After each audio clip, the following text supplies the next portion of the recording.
अपन structural isomerism की बात कर रहे थे, तो मैं स्ट्रक्चरल आइसोमरिज्म लिखता हूं भाई।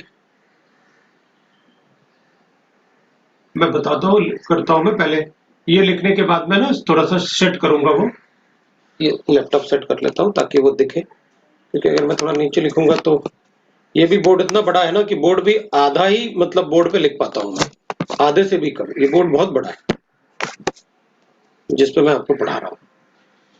तो शुरू करते हैं। तो अब ना स्ट्रक्चरल आइसोमरिज्म पे अपन क्या बताएंगे, दैट इज कि अब आइसोमरिज्म बताने की जरूरत नहीं मुझे। आइसोमरिज्म और आइसोमर दोनों में डिफरेंस होगा। वो क्या भाई, आइसोमरिज्म एक फिनोमेना होता है। आइसोमरिज्म एक फिनोमेना होता है ना। जैसे रेजोनेंस बोलते हैं ना अपन, रेजोनेंस वो एक फिनोमेना होता है ना। आइसोमरिज्म एक फिनोमेना होता है, जबकि आइसोमर्स डिफरेंट स्ट्रक्चर्स होते हैं, डिफरेंट स्ट्रक्चर्स होते हैं, ठीक है, डिफरेंट स्ट्रक्चर होता है। तो अपन क्या करेंगे, the phenomena of writing the different structure is called isomerism, और डिफरेंट स्ट्रक्चर जो होते हैं वो आइसोमर्स होते हैं। जैसे अपन कहेंगे हमारे पास HCN के बने, और मैं इसको ऐसे भी लिख सकता हूँ HNC, ऐसे भी तो लिख सकता हूँ ना मैं। तो अपन कहेंगे हाँ लिख सकते हो, हाँ तो ये दोनों आइसोमर है आपस में। कैसे, मॉलिक्यूलर फॉर्मूला सेम है बट डिफरेंट स्ट्रक्चर्स है, तो दे आर स्ट्रक्चरल आइसोमरिज्म। तो the phenomena of writing the structure, वो एटम को यहां वहां लिखने को ना बोलते हैं अपन आइसोमरिज्म फिनोमेना, और the phenomena of writing the different structure is called isomers. तो ये तो आइसोमरिज्म इज फिनोमेना और आइसोमर ये डिफरेंट स्ट्रक्चर्स है। अपन कहेंगे इससे क्या फायदा हमको, तो अपन कहेंगे इनकी केमिकल और फिजिकल प्रॉपर्टीज डिफरेंट होगी। चेक कर लो, अपन कहेंगे एसिडिक स्ट्रेंथ, ये ए हो गया हमारे लिए, ये बी हो गया हमारे लिए। ज्यादा एसिडिक कौन होगा, तो दोनों में से चेक करेंगे भाई ज्यादा एसिडिक कौन होगा। बताओ भाई ज्यादा एसिडिक कौन होगा। बी वाला। बिल्कुल, NH बॉन्ड में पोलैरिटी ज्यादा है ना। और बॉइलिंग पॉइंट किसका ज्यादा होगा,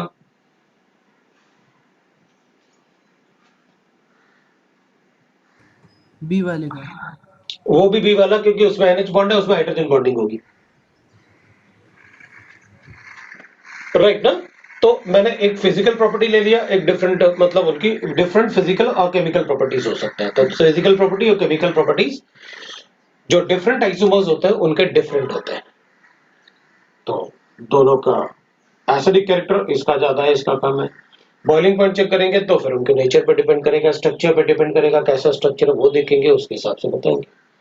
तो आइसोमरिज्म मतलब होता है कि भाई isomerism is a phenomena, the phenomena of writing the different structures of the same molecular formula which have different physical and chemical properties are called isomers, and the phenomena is called isomerism। ठीक है, हमें isomerism आपको एकदम clear हो गया वो होता क्या है। Molecular formula same, different structures होगा तो अपन कहेंगे भाई स्ट्रक्चरल आइसोमरिज्म। अब आइसोमरिज्म डिफरेंट टाइप से होता है, जैसे अपन कहते हैं ना स्ट्रक्चरल आइसोमरिज्म डिफरेंट टाइप से होता है। तो अपन को पता है भाई स्ट्रक्चरल आइसोमरिज्म एक तो होता है चेन आइसोमरिज्म, है ना, एक होगा पोजिशनल आइसोमरिज्म,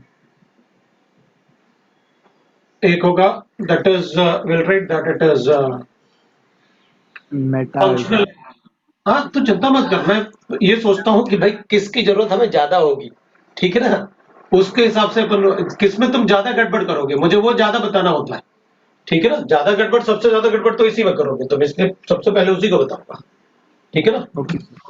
क्योंकि अपन को आइडिया होता है, लेकिन अपन को ये चेक करना होता है कि यार सब, मुझे ये सोचना होता है कि तुम गड़बड़ कहाँ करोगे, वो गड़बड़ नहीं करेंगे, अपना काम हो जाएगा। फंक्शनल आइसोमरिज्म हो गया, फिर मेटामेरिज्म हो जाएगा, और फिर अपन इसमें टॉटोमेरिज्म भी अपन यही खत्म कर देते हैं, टॉटोमेरिज्म, तो उसको भी खत्म कर देंगे अपन। तो यही बता दूंगा मैं टॉटोमेरिज्म आपको, ये शीट में नहीं गिवन होगा लेकिन यही खत्म करूंगा, ठीक है ना। क्योंकि सबके सब आइसोमेरिज्म है तो चलो खत्म ही कर दो आप तो आइसोमेरिज्म। अब चेन आइसोमेरिज्म की बात करते हैं। तो एक ना हार्ड एंड फास्ट रूल नहीं बनाया, लेकिन एक प्राइमरी कंडीशन अपन को पता होगी, आपको चेन आइसोमेरिज्म में क्या करना होगा। मैं बाद में डिस्कस करेंगे अपन अलग अलग। Word root must be different, must be different. अब इसमें भी मतलब अलग अलग कंपाउंड में अलग अलग टाइप का देखना देखना पड़ेगा। तो अपन कहेंगे देखो कम से कम ये तो मुझे पता रहेगा कि वर्ड रूट अलग होना चाहिए भाई। अब वो वर्ड रूट किस फॉर्म में होगा अपन पढ़ेंगे ना डिटेल में। पोजिशनल का मतलब है word root must be same. चलो भाई ये तो अच्छी बात है, मस्ट बी सेम, है ना। फिर अपन कहेंगे functional isomers different functional groups, तो फंक्शनल ग्रुप तो अपन को पता है, डिफरेंट फंक्शनल ग्रुप, उसमें ज्यादा कुछ बताने की जरूरत नहीं पड़ेगी। मेटामेरिज्म, तो अपन कहेंगे मेटामेरिज्म में अपन कहेंगे कि भाई that is exchange of carbon atom, है ना, either side of functional group. और टॉटोमेरिज्म होता है oscillation of hydrogen atom, oscillation of H atom. तो चलो ठीक है, आप बताओगे कि भाई आप किस फॉर्म में कैसे बता रहे हो मुझे, आप कंडीशन भी बताओगे जैसे आपने कहा। अब उससे पहले ना मुझे डीयू कैलकुलेट करना आना चाहिए। अब अपन सबको डीयू कैलकुलेट करना आता है। अपन क्या कहेंगे भाई, हमें तो चाहिए सारे कंपाउंड सैचुरेटेड। क्या चाहिए? सैचुरेटेड चाहिए। अब अगर अनसैचुरेशन आ जाए तो हम क्या करें? तो अपन कहेंगे डीयू कैलकुलेट करो आप। तो अपन कहेंगे जैसे अपन ने लिखा फॉर हैलाइड्स, है ना। तो अगर हैलाइड्स है तो अपन कहेंगे भाई ठीक है, तो हैलाइड्स के लिए अपन क्या करेंगे, जैसे CH5H2 और Cl2 लिख लिया मैंने। तो अपन क्या करेंगे, हैलोजन को हटा के हाइड्रोजन डाल देंगे। तो अपन क्या करेंगे, that will be equal to C5H4 हो गया मेरे पास। क्या करना है अपन को, हैलोजन हटा दो, उनकी जगह हाइड्रोजन डाल दो और डीयू कैलकुलेट कर लो। डीयू कैसे कैलकुलेट करते हैं भाई, सैचुरेटेड का मतलब है C अगर N है तो H2N+2 होना चाहिए। तो अपन कहेंगे C अगर 5 है तो इसको 10+2 12 होना चाहिए, है 4। अगर 4 है इसका मतलब है कि इसमें कितने हाइड्रोजन कम है। तो अपन कहेंगे इसमें ना मेरे पास जो हाइड्रोजन कम है होना चाहिए 12, C5 है तो ये 12 होना चाहिए। तो अब 4 ही हाइड्रोजन है तो 8 कम है, तो 8/2 इज इक्वल टू 4 DU आ गया अपना, खत्म हो गई बात। ठीक है भाई, मान लिया, ऐसे हम कर देंगे, कोई प्रॉब्लम नहीं। अब DU4 का मतलब उनको पता है, स्ट्रक्चर में आपको ड्रॉ करना बता दूंगा। अब DU4 का मतलब है या तो आप 4 डबल बॉन्ड लिख लो,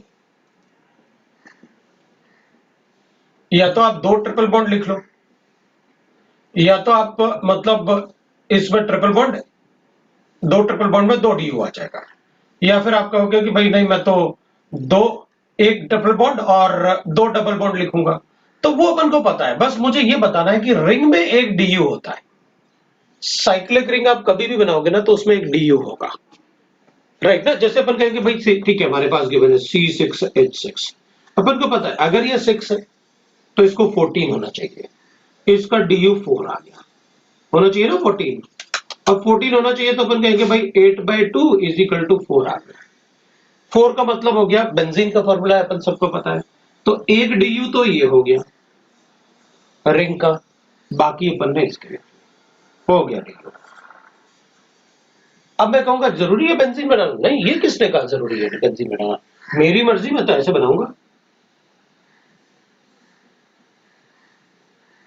ये लो, ये मेरी मर्जी, मैं तो ऐसे बनाऊंगा।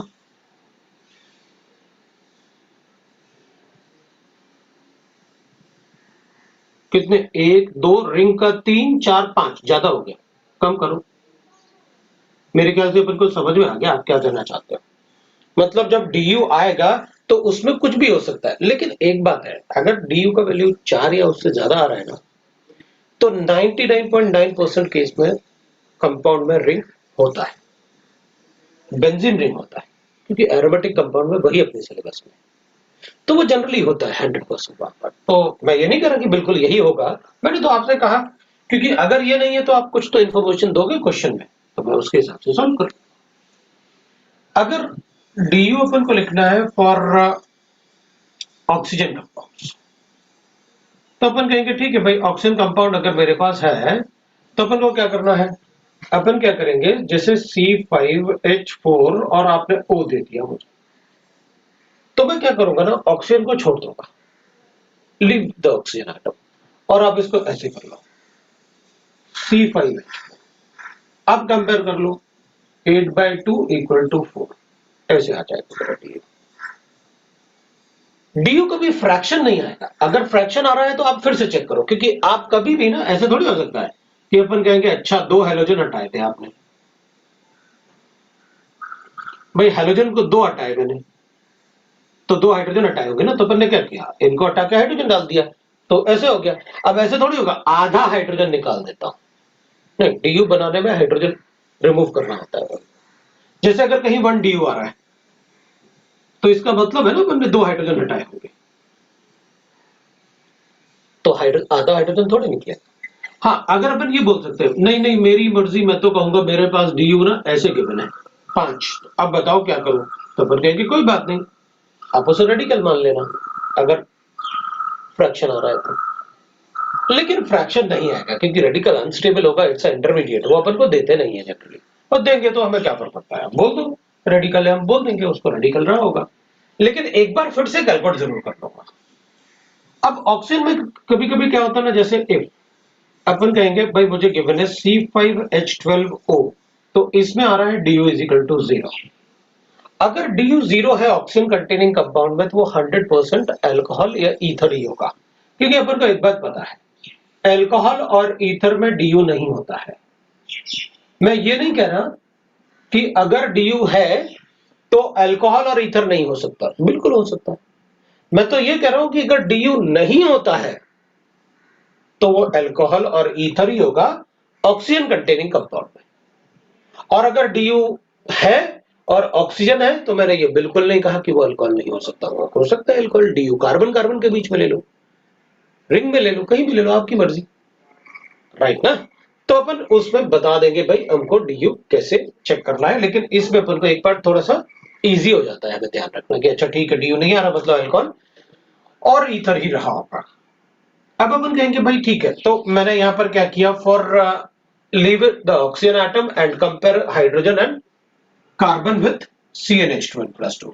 So leaving the oxygen atom, अपन ने ऑक्सीजन एटम को छोड़ दिया and carbon and hydrogen are compared with, है ना, विथ जो अपन करते हैं CnH2n+2 के साथ, उससे अपन को DU पता चल जाता है, तो अपन ने लिख लिया।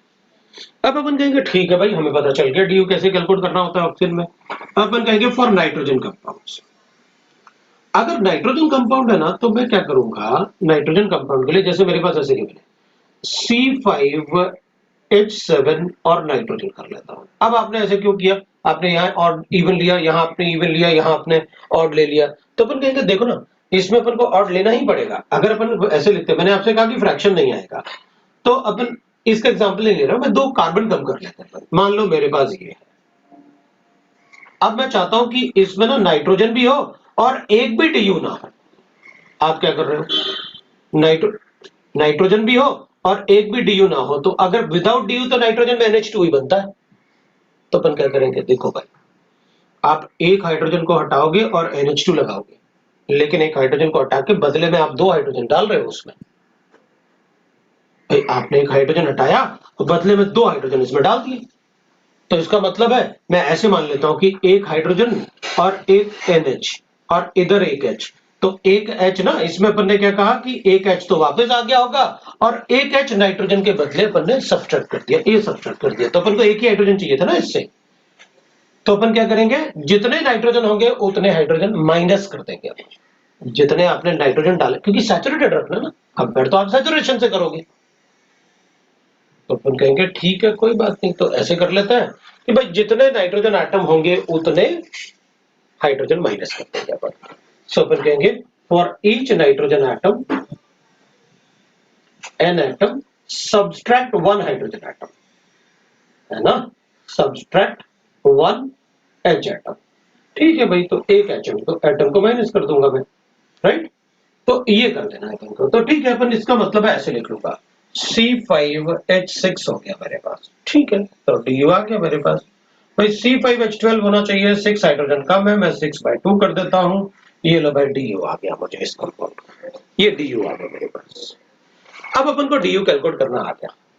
अब अपन क्या करेंगे, अब कई बार अपन से क्वेश्चंस में डी वगैरह कैलकुलेट करवाते हैं अपन से कि भाई आप कैलकुलेट करो डी, तो अपन कर देंगे, हमें क्या फर्क पड़ेगा। आप फॉर्मूला दो C5H7O2Cl2Br और F और सपोज करते हैं अपन N2, ऐसे क्यों करेंगे, एक ऐसे क्यों करेंगे, आप बताओ कैलकुलेट करके।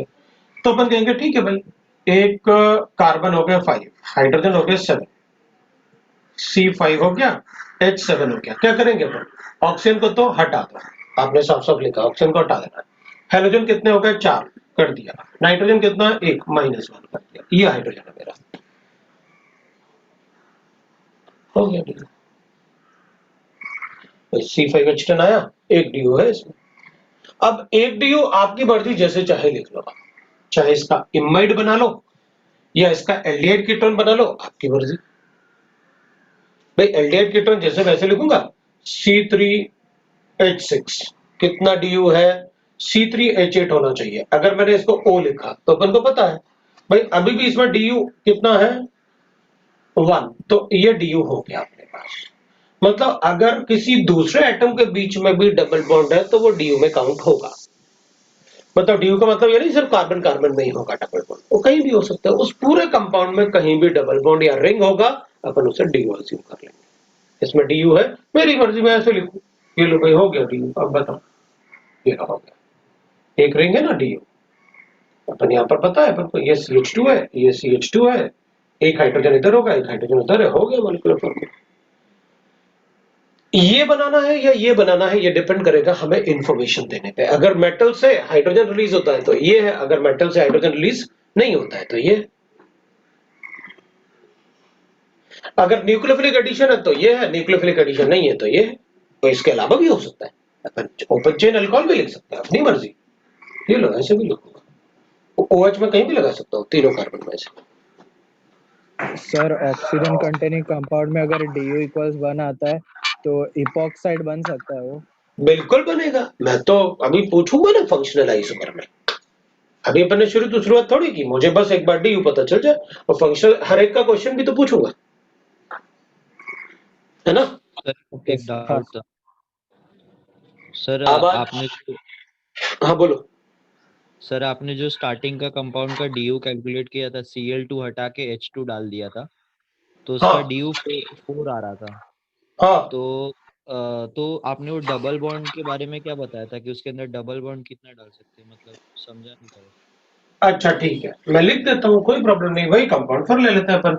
अब मुझे मतलब कंपाउंड, मेरे ख्याल से मैं वो वाला कंपाउंड भूल गया, मेरे ख्याल से ये था वो कंपाउंड, हाँ नहीं सर। 2 था शायद। हाँ हाँ 2 था। हाँ क्योंकि मैं गड़बड़ मतलब वही ना, मुझे जैसे याद है, क्योंकि जनरली क्या होता है ना, इन कंपाउंड को मैं याद इसलिए रखता भाई बच्चे को समझ में आ गया, खत्म हो गई मेरी बात। कुछ अच्छा सा एग्जाम्पल बताओ, उसमें अपन देखते हैं। तो ठीक है, अपन ने कहा ये फॉर्मूला मेरे लिए हो जाएगा C5H4, डीयू आ गया कितना, दैट इज होना चाहिए कितना, 12 -4 डिवाइड बाय 2, 4 डीयू। अब मैं कुछ भी लिख सकता हूँ इसके लिए, लो भाई 5 कार्बन एटम, डीयू 4 आ रहा है, ये ले लिख दिया। अभी 2 क्लोरीन है मेरे पास, लो 2 क्लोरीन हो गया। अब मैं दोनों को इसी पे भी लिख सकता हूं, लेकिन यहां मैं कुछ नहीं लिख सकता, क्योंकि 1 2 3 कार्बन एटम की वैलेंसी कंप्लीट है, इसलिए वहां कुछ नहीं लिख सकता। मैं ऐसे लिख सकता हूं, अपन कहेंगे नहीं नहीं मैं तो ऐसे लिखूंगा, 5 कार्बन एटम है ना, ठीक है। तो मैं इसको डीयू बना रहा, 1 2 3। अब इसमें ट्रिपल बॉन्ड बन नहीं सकता, मैं रिंग के अंदर 4 मेंबर में ट्रिपल बॉन्ड थोड़ी बनेगा, मेरे पास एक ही कार्बन है। दोनों Cl तो लगा सकता हूं, दोनों Cl लगाने से फायदा क्या, तो मैं ये नहीं बना पाऊंगा इसका। तो अब अपन कहेंगे फिर ऐसे बना लो, तो अपन कहेंगे ऐसे, चलो देख लेते हैं, ऐसे बन जाएगा, बिल्कुल बन जाएगा। 4 हो गया ना डीयू, एक ये, एक रिंग और 2 डबल बॉन्ड इधर, हो गया 4। अब Cl, तो अपन कहेंगे अपनी मर्जी, कहीं भी लगाओ, इधर लगाऊंगा, एक इधर एक इधर, या फिर एक इधर एक इधर, या फिर उधर लगा लो तो इधर हाइड्रोजन आ जाएंगे, कोई प्रॉब्लम नहीं, कोई भी स्ट्रक्चर बना सकते। ठीक है सर, समझा सर। ठीक है, अब अपन क्या करेंगे, ठीक है, we got that how to calculate that DU, और डीयू से अपन स्ट्रक्चर्स बना सकते हैं अलग अलग। अब अपन बात करते हैं चेन आइसोमर्स। एक एक को कैलकुलेट करते हैं और आइसोमर्स की बात करते हैं अपन। सो चेन आइसोमरिज्म। अब देखो, जब अपन आइसोमरिज्म की बात करेंगे ना, तो मुझे सिर्फ पेयर ऑफ कंपाउंड बनाने होते हैं। मतलब आपको सिर्फ फिनोमेना दिखाना होता है। जैसे अपन कहते हैं ना आयनाइजेशन आइसोमरिज्म, कोऑर्डिनेशन कंपाउंड में, तो अपन क्या बोलते हैं भाई, एक्सचेंज ऑफ आयंस, अलग अलग आयंस देने चाहिए ना जब पानी में डालेंगे तो वो आइसोमरिज्म हो गया। अपन से ये थोड़ी बोलते हैं write the hydrated isomerism, write the ionization isomerism, तो वो थोड़ी पूछा जाता है। अपन से पूछा जाता है कि आइसोमरिज्म दिखाओ। आइसोमरिज्म मतलब सिर्फ फिनोमेना, पेयर बताएंगे अपन, इसमें और इसमें फिनोमेना हुआ, हो गया आइसोमरिज्म। चेन आइसोमर मतलब उसके सारे के सारे आइसोमर में, तो चेन आइसोमर। चलो एक एग्जांपल पहले अपन ऐसे लेते हैं। अपने पास ऐसे गिवन है ये, तो अपन कहेंगे इसको ऐसे कर लेता हूं, इसको मैं ऐसे भी कर सकता हूं, ठीक है। तो वैसे तो अपन को एल्केन्स के पता होता है, एल्केन्स में क्या होता है। एल्केन के लिए अगर कार्बन 3 है तो 1 आइसोमर बनता है, कार्बन 4 है तो 2 आइसोमर बनता है, 5 है तो 3 आइसोमर बनता है, 6 है तो 5 आइसोमर बनता है, और 7 है तो 9 आइसोमर बनता है, 8 है तो 18 आइसोमर्स बनेगा, और 9 है तो 35 बनेगा, और अगर 10 है तो 75 बनेगा। ये कई बार रिपीट होता है एग्जाम्स में, मतलब 3 बार रिपीट तो हो ही गया, जेई में भी है ना। तो ये तो कई बार रिपीट होता है, क्योंकि वो ड्रॉ करना भी इजी है और नंबर भी उसमें इंटीजर टाइप काफी पूछ लेता है। C3 वाले में अपन ने ये लिखा है, ठीक है, बना लिया अपन ने। अब मेरे पास एक और बना लेते अपन है, C5 वाले तो हो गए अपन ने बनाए, C6 वाले भी बना लेते अपन। 1 2 3 4 ऐसे बना देता हूँ, 6 हो गए। एक ऐसे बना देता हूँ, 5, और एक बार यहाँ लिख देता हूँ, फिर एक बार ऐसे बना देता हूँ 5, फिर एक बार ऐसे बना देता हूँ। अब 4 है तो एक बार अपन ऐसे बना लेते हैं और एक बार ऐसे बना लेते हैं। ये बनाना अपन को आना चाहिए ये बनाना अपन को आना चाहिए। ये आइसोमर्स लिखे मैंने है, आइसोमर्स। अब अपन क्या करेंगे, अपन पहले इसकी बात करते हैं, C5 जिसमें थे ये 1 2 3 4 5, 1 2 3 4, 1 2 3, ठीक है भाई। इसको लिख ले 1 2 3 4 5 6, 1 2 उधर से है, आईयूपैक नेमिंग भी फॉलो कर रहे हैं ना, 3 4 5, 1 2 3 4 5, इसको तो कहीं से भी कर सकते हैं। ये 1 2 3 4, 1 2 3 4, अपन क्या कहेंगे, ये दोनों आपस में चेन आइसोमर नहीं है। ये दोनों आपस में चेन आइसोमर नहीं है। वो क्यों? क्योंकि इनके वर्ड रूट सेम है। आप इसमें भी पेंटेन लिखोगे, इसमें भी पेंटेन लिखोगे। ये इसका चेन आइसोमर, इसका चेन आइसोमर ये है, इसका चेन आइसोमर, इसका चेन आइसोमर, इन दोनों में से कोई भी लिख सकते हो। ये आपस में चेन आइसोमर नहीं है। इस कंपाउंड में जो चेन आइसोमर है वो 3 ही बन रहे हैं, एक ये, इन दोनों में से कोई एक, और इन दोनों में से कोई एक, क्योंकि मुझे चेन आइसोमर्स में वर्ड रूट डिफरेंट चाहिए, वो चेन आइसोमर। ये तीनों ही चेन आइसोमर्स हैं क्योंकि तीनों का ही वर्ड रूट अलग अलग। चेन आइसोमर्स मतलब वर्ड रूट अलग होना चाहिए, हमको कोई प्रॉब्लम। सर जैसे आपने बताया कि कार्बन 6 में 5 आइसोमर्स बनेंगे, तो ये जरूरी नहीं क्या हर बार नहीं बनेंगे, जैसे यहाँ पे ये दोनों एक ही हो गए? नहीं, हर बार नहीं, अपन ने लिखा है यहाँ पर कि आप एल्केन की बात कर रहे हैं, हाँ ठीक है ना, आपने लिखा है साथ साथ। तो एलिफेटिक में अपन को ये पता होगा, वर्ड रूट होना कंपलसरी है सेम। अगर वर्ड रूट चेंज होगा तो फिर हम चेन आइसोमर नहीं बोल पाएंगे। इसका मतलब तो ये हुआ कि अगर मैं ऐसे लिखता हूं और फिर मैं इसको ऐसे लिखता हूं, तो ये 1 2 3 4 5 हो गया, ये 1 2 3 4 हो गया। ये चेन आइसोमर्स आपस में हो सकते हैं। अगर आप बोलोगे तो मैं चेन आइसोमर बोल दूंगा इसको। तो अपन कहेंगे ठीक है भाई, चेन आइसोमर बोल देंगे इसको, क्योंकि इसका वर्ड रूट 4 है और इसका वर्ड रूट 5 है, में कोई प्रॉब्लम नहीं। हम सिर्फ चेन आइसोमर पे फोकस कर रहे हैं अभी, है। बाद में जब पोजिशनल वगैरह आएगा ना तो मैं बताऊंगा आपको एग्जाम्पल में, आप टेंशन नहीं लेना। मुझे बस ये है कि अगर भाई एक से ज्यादा टाइप का आइसोमरिज्म शो रहा है कर रहा है तो हमें क्या फर्क पड़ता है, हमें तो मतलब है कि हमारा चेन आइसोमर का कंडीशन क्या है, अपन को पता चल गया।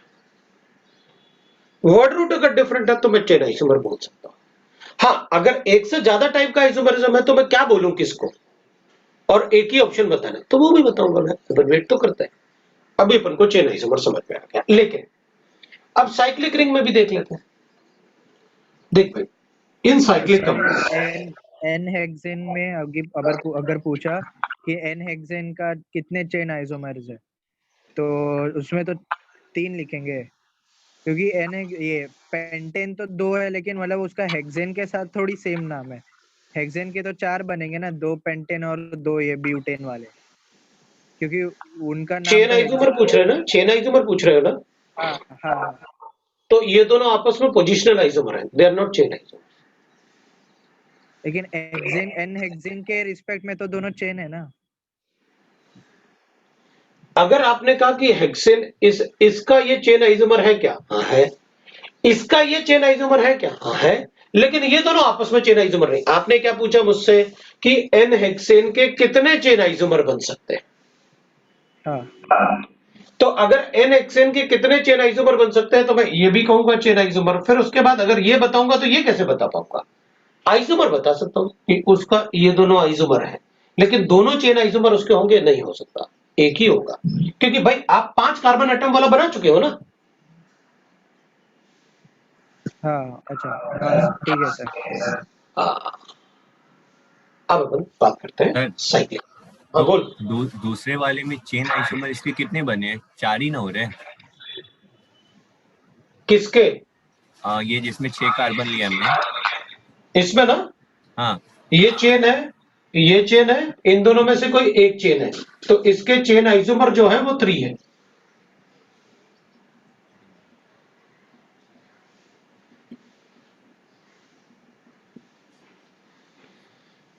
सर, इधर हमने अल्केन के लिए लिखा है कि 6 कार्बन में 5 आइसोमर बनेंगे, तो ये कैसे फुलफिल होगी कंडीशन? ये तो हो गए 5 हो गए ना आइसोमर, चेन आइसोमर थोड़ी लिखे अपन ने, ये देख। अच्छा, सिर्फ आइसोमर से। ठीक है ठीक है ठीक है।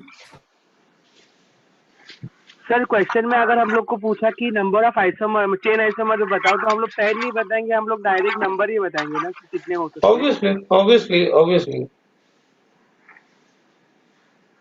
अब देख, इन साइक्लिक कंपाउंड्स चेन आइसोमर बताने के 2 रीजन, या तो आप रिंग के साइज को चेंज करो,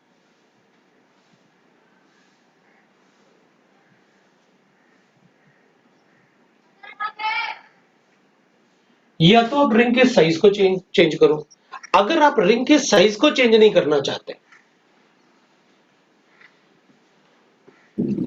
और the length of side chain,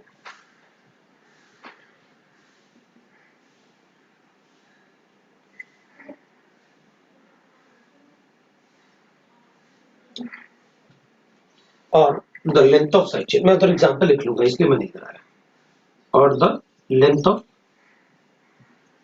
side chain, ये हो जाएगा। चलो एग्जांपल लिखते हैं। अगर मेरे पास ऐसे गिवन है और मैंने इसको ऐसे लिखा तो चेन आइसोमर है।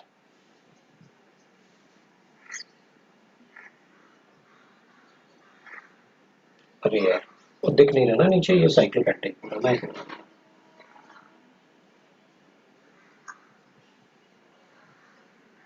They are chain isomers.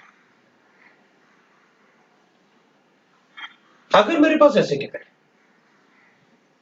दूसरा example,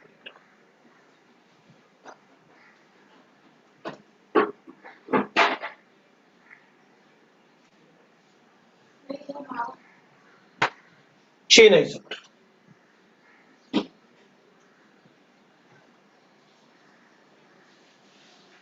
chain isomers, they are chain isomers. ये वाला और ये वाला चेन आइसोमर है, ये और ये चेन आइसोमर नहीं होगा, ये गड़बड़ हो जाएगा अपने लिए। तो अगर ऐसे लिखूंगा ना तो तुम गड़बड़ ना कर दो, इसलिए मैं उसको चेंज कर रहा हूं, है ना। चेंज करने का रीजन है तुम कुछ गड़बड़ ना कर दो।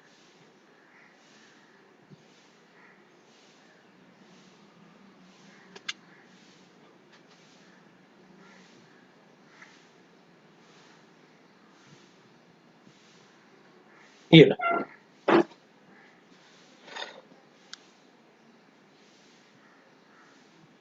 दिख रहा है? हाँ सर। ये लो। लेकिन अगर अपन इन दोनों को कहेंगे ना, तो आपने कार्बन चेन का जो साइड चेन है ना, उसका लेंथ चेंज नहीं किया आपने, सिर्फ पोजीशन चेंज किया, तो मैं पोजिशनल आइसोमर बोल दूंगा उसको। चेन का मतलब है, मैंने क्लियर, इससे ज्यादा क्लियर और क्या लिखूं यार सेंटेंस। साइक्लिक कंपाउंड में change the size of the ring, या तो रिंग का साइज चेंज करो या फिर length of the side chain. यहां पर आपने लेंथ कहां चेंज किया, आपने तो पोजीशन चेंज किया इन दोनों में। सर इन सब में रूट वर्ड तो साइक्लोपेंटेन ही है ना? अब साइक्लोहेक्सेन, हाँ चलेगा, वर्ड रूट सेम है। साइक्लोहेक्सेन।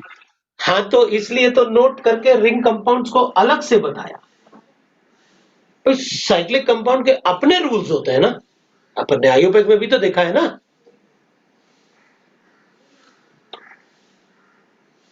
एलिफेटिक के अपने रूल्स होते हैं। ठीक है भाई, इससे ज्यादा क्लियरिटी नहीं होगी अपने पास। बिल्कुल क्लियर है अपन को क्या करना है। अब मैं मिक्स क्वेश्चन पूछ लूंगा, कोई प्रॉब्लम नहीं है। अपन थोड़ा सा, अब ये अपन को समझ में आ गया एलिफेटिक में कैसे बताते हैं। अब बोलो। डी का सेकेंड वाला और सी का सेकेंड वाले में आपने बोला कि सिर्फ साइड चेन की पोजीशन को चेंज किया ना, हाँ, तो पोजीशन ऐसे हो गया। और क्या।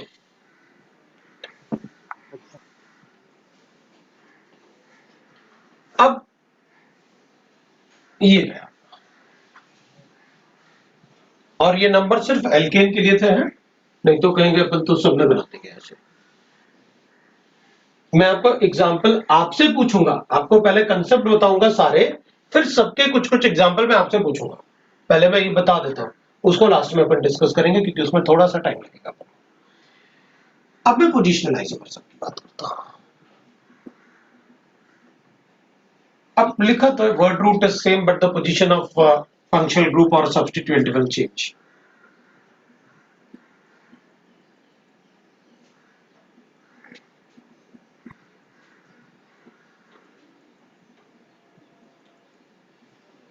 of functional group or substituent will change.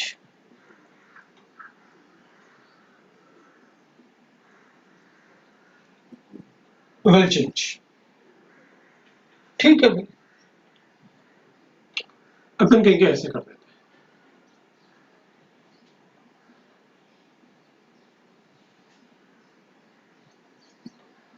चलेगा,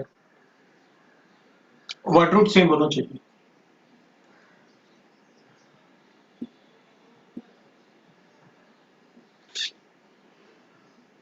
ऐसे करेंगे तो भी चलेगा, वर्ड रूट सेम होना चाहिए। अपन कहेंगे ऐसे कर दें तो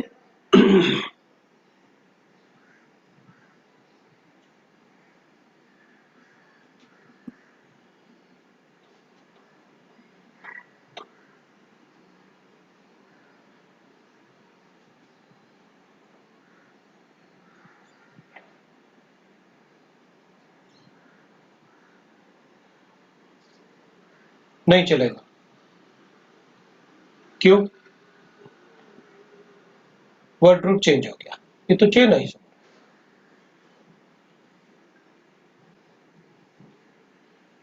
तो अपन कहेंगे ठीक है, अच्छा ये तो बताओ कि दोनों में से क्या बोले, चेन बोले या पोजिशनल बोले। तो अपन कहेंगे ये पोजिशनल है ही नहीं, तो चेन आइसोमर है, वर्ड रूट चेंज हो रहा है। ये तो ब्यूटेन नाइट्राइल है वो। अच्छा ठीक है भाई, कोई बात नहीं, दूसरा देख लेते हैं। ये नहीं है अपन को पता ही है नहीं।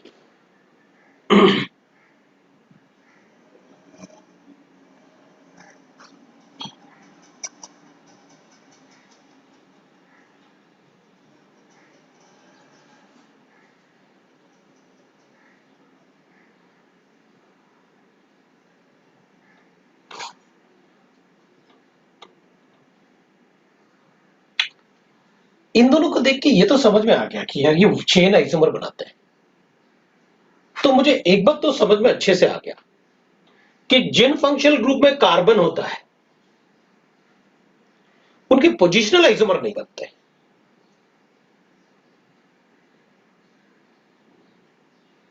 जिन फंक्शनल ग्रुप में कार्बन होता है उनके पोजिशनल आइसोमर नहीं बनाने। वो बात को मैं ध्यान रखना भाई, नहीं बन रहा ना अपन से, बताओ हमसे नहीं होगा। क्यों? क्योंकि उसी कार्बन से तो नंबरिंग शुरू करनी है, तो कैसे बताओ पोजिशनल आइसोमर।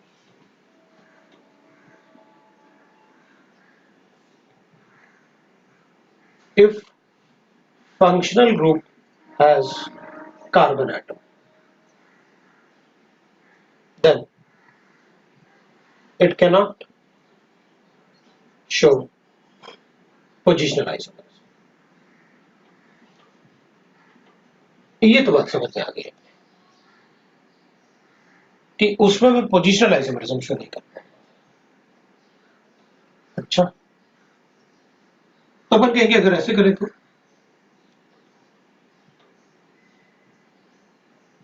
और फिर मैं इसको ऐसे कर दूं तो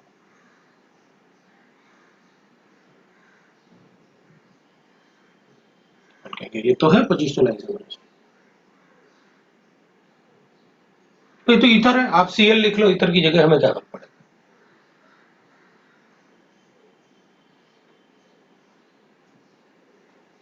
ठीक है, ओके। अगर मैं ऐसे लिखता हूं सपोज,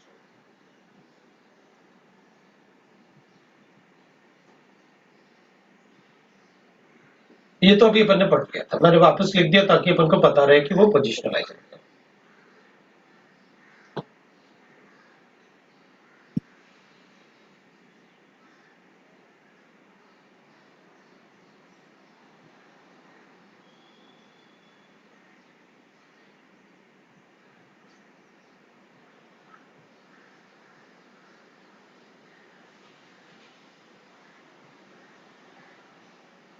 तो भी पोजिशनल आइसोमरिज्म तो हो ही जाएगा। पोजिशनल में और कुछ ऐसे है नहीं, अपन ऐसे कर सकते।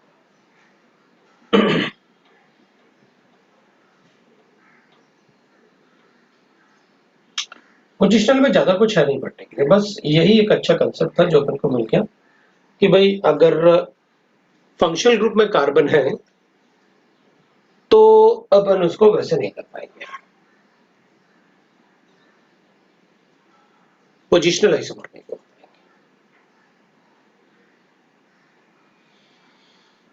ठीक है, ये जो हाँ बोलो। जी वाला कंपाउंड है वो आइडेंटिकल है। किस जी में? वाला जो कंपाउंड है जी, हाँ सर, वो जी वाला आइसोमर्स नहीं है आइडेंटिकल ना? है क्या? नहीं, ये आइसोमर नहीं होगा। अपन ने तो सिर्फ पोजीशन एक्सचेंज कर दिया, नाम तो ये। अच्छा, अरे पोजिशनल आइसोमर अपन को ऐसे बताने पड़ेगा ना, एक तो चेंज करो, ये हो गया पोजीशन। अभी ठीक है, क्योंकि अदरवाइज तो एक्चुअली मैं एक्सचेंज करना चाहता था कि ऐसे एक्सचेंज कर दूं, तो वो ग्रुप ही एक्सचेंज कर दिया बस, वरना वो तो आइडेंटिकल हो जाएगा। बिल्कुल सही, दोनों का आईयूपैक नेम ही सेम होगा। और वैसे भी अपन कंपाउंड को अलग अलग है कैसे पहचानते हैं? देख के थोड़ी पहचानते हैं, तो आईयूपैक नेम से पहचानते हैं।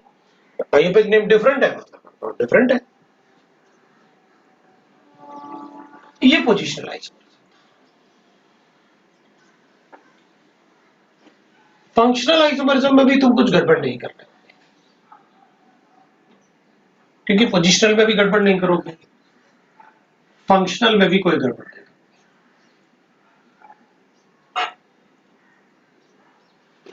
फंक्शनल आइसोमरिज्म में will write that different functional groups होने चाहिए, must have different functional group. तो अब मुझे बताने की जरूरत नहीं फंक्शन ग्रुप, आप तो एग्जाम्पल पे आते हो सीधा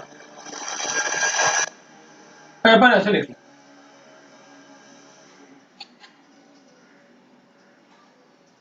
और ऐसे कर लो तो अपन कहेंगे देयर फंक्शन आइसोमर।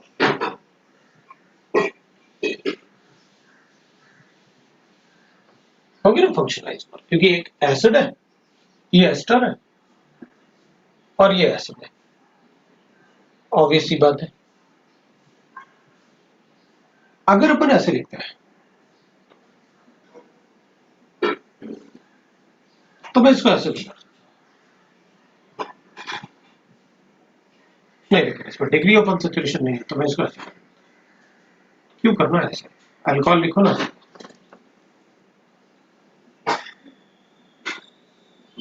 ये आ गया बस।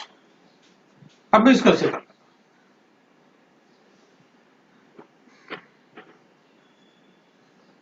और मैं ऐसे कर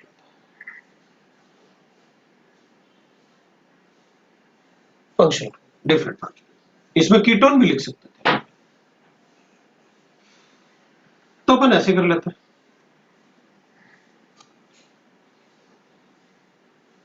तो अपन ऐसे करते हैं, इसको कभी कभी अपन रिंग चेन आइसोमेरिज्म भी बोलते हैं। ये चेन है, ये रिंग है, तो अपन इसको रिंग चेन आइसोमेरिज्म भी बोल देते हैं।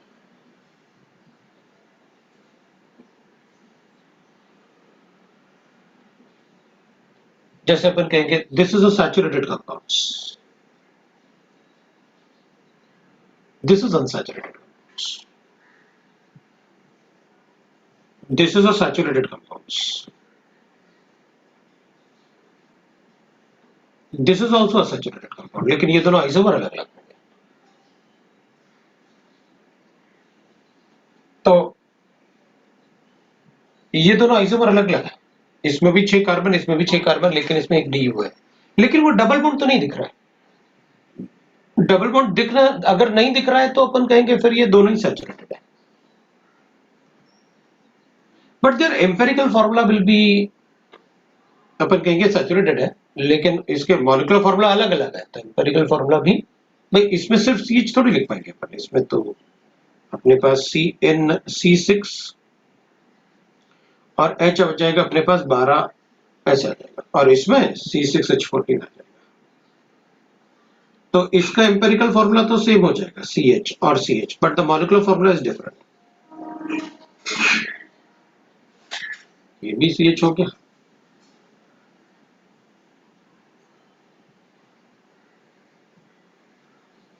और ये भी sir CH। Empirical formula CH के मतलब वो कैसे हुआ, मतलब सर C3H7 नहीं अपन होगा ना उसका नीचे वाले।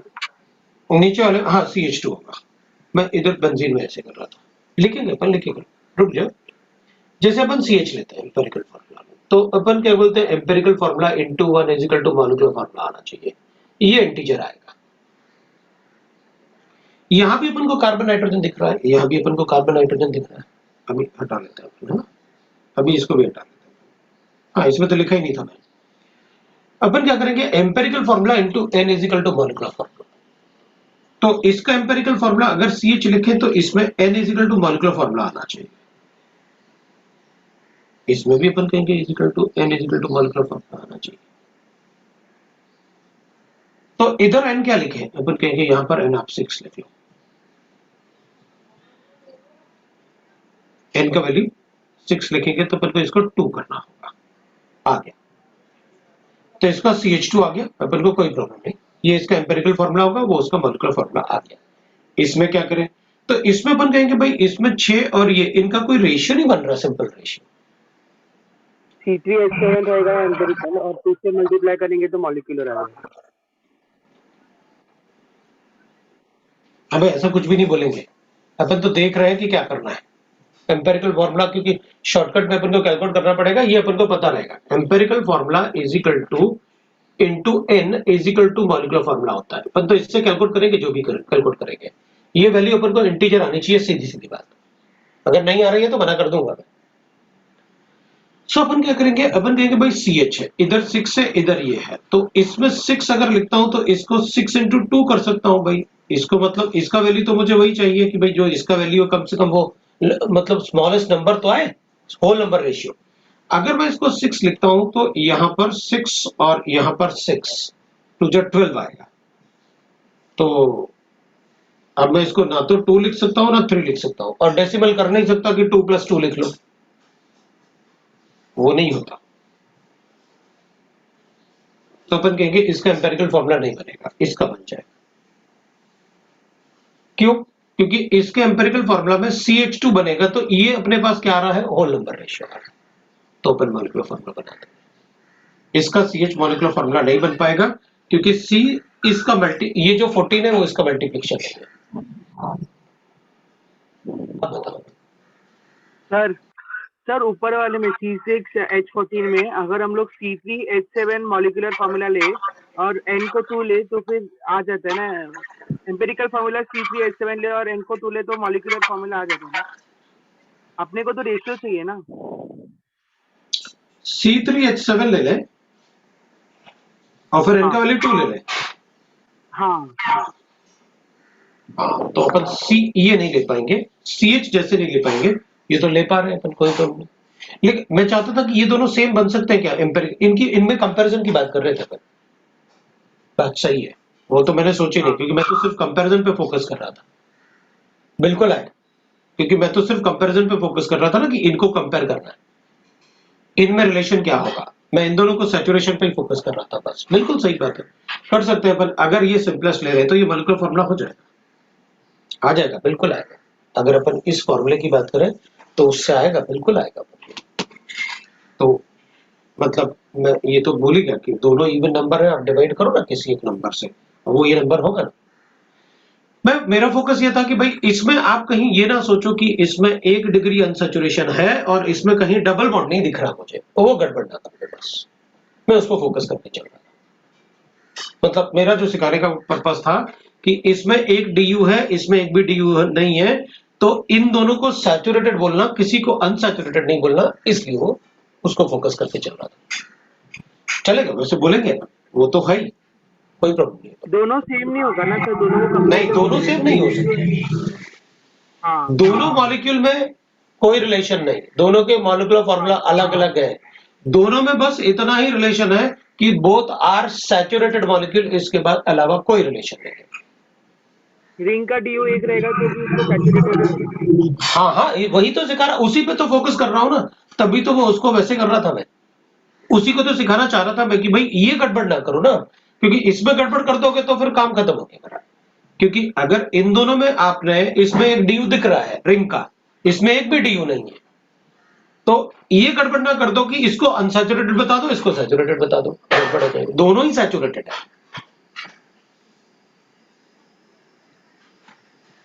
समझे ना?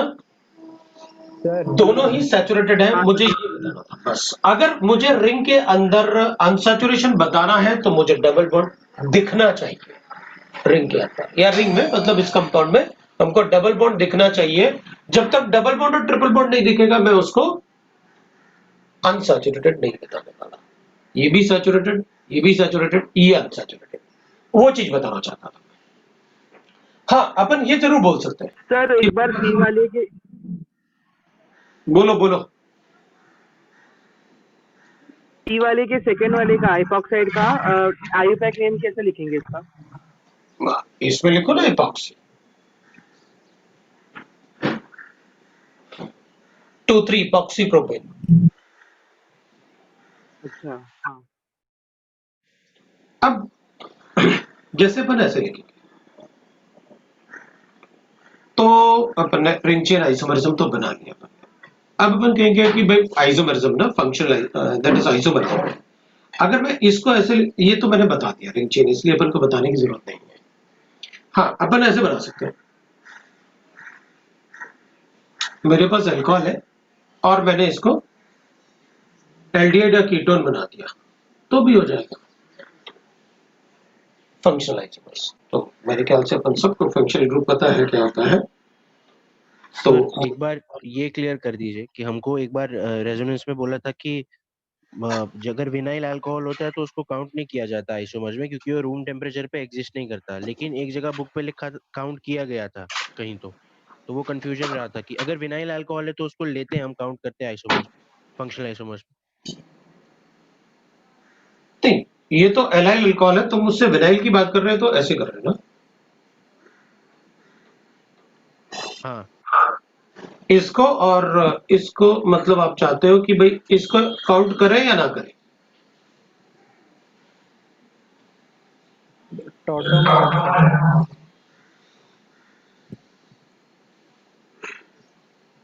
अगर इसको काउंट कर रहे हैं तो इसको काउंट नहीं करना। अच्छा ठीक है समझ गया। वो दोनों तो अगर टॉटोमर है ना। हाँ बेटा, बिल्कुल इसलिए बता रहे हैं टॉटोमर्स आर फंक्शनल आइसोमर्स, लेकिन ये बात भी है वो बुक में लिखा होगा टॉटोमर्स आर फंक्शनल आइसोमर्स, मतलब इन दोनों को फंक्शनल आइसोमर्स लिखा। पता क्यों? क्योंकि ये हाइड्रोक्सी को अगर यहां लिख दूं तब भी फंक्शनल आइसोमर्स तो हो जाएगा ना भाई, OH ग्रुप तो हाँ बन रहा है ना, वो हाँ इसका और इसके बेसिस पे बोल रहा है। बट इसमें क्या ना, जब भी ये साइन लगेगा तो अपन को पता है ना, मैं इसको भी और इसको भी दोनों को आइसोलेट कर सकता हूं। जब ये हाँ। साइन लगता है तो मैं किसी को भी आइसोलेट नहीं कर सकता। अच्छा। हाँ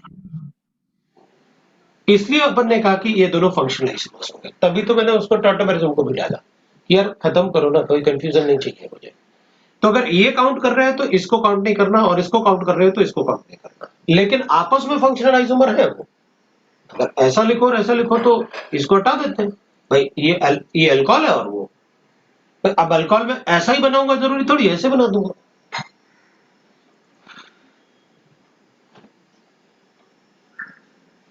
ठीक है, तो अब अपन दोनों में से एक को काउंट करना है फंक्शनल आइसोमर्स की तरह ना।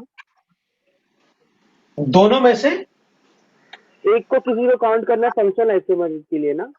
हाँ, मतलब टॉटोमेरिज्म में ना भाई, आप इसको हाँ ऐसे लिख लोगे ना, ये तो बन गया ना आइसोमर, ये बन हाँ गया भाई। आपस में टॉटोमेरिज्म को, टॉटोमर्स को फंक्शनल आइसोमर बोल सकते हैं, हाँ लेकिन अगर आप इसको लिखो और इसको लिखो ऐसे, तो इनको अलग अलग फंक्शनल आइसोमर्स काउंट नहीं करना।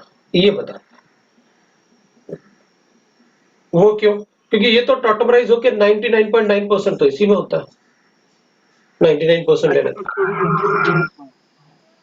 ठीक है। हैं। लेकिन इसका फंक्शनल आइसोमर एज अल्कोहल अपन बोल सकते हैं उसको। मेरे ख्याल से सारे ही फंक्शनल ग्रुप हो गए। अच्छा, एक और बना रहा था मैं।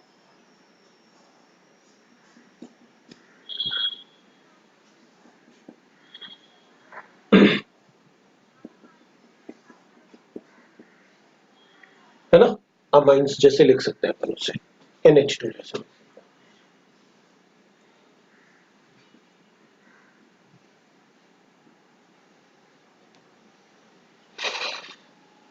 तो फंक्शनल आइसोमर्स अपन को समझ में आ गए। अब अपन मेटामर्स की बात करते हैं। मेटामेरिज्म में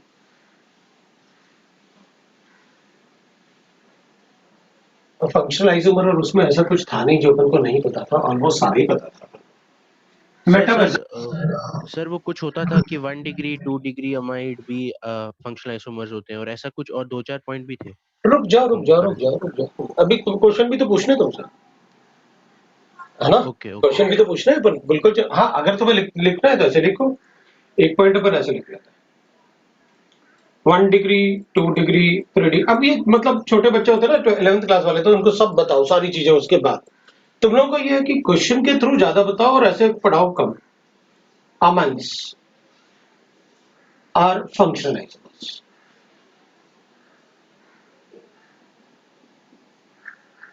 फिर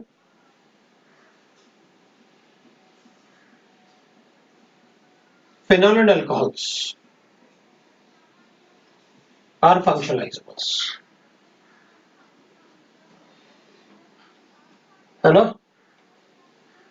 फिनॉल और अल्कोहल आपस में फंक्शनल आइसोमर्स है, ये फंक्शनल आइसोमर्स है।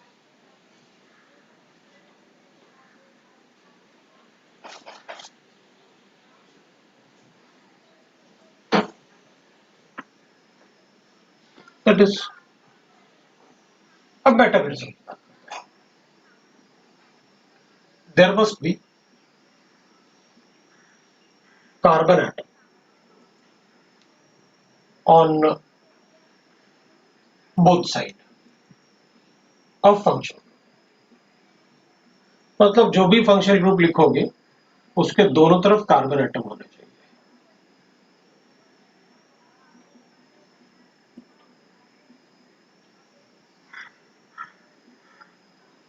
राइट ना? तो अपन ऐसे भी कर सकते हैं, इधर भी क्योंकि इसको भी अज्यूम कर सकता हूं, इसको भी अज्यूम कर सकता हूं फंक्शन ग्रुप।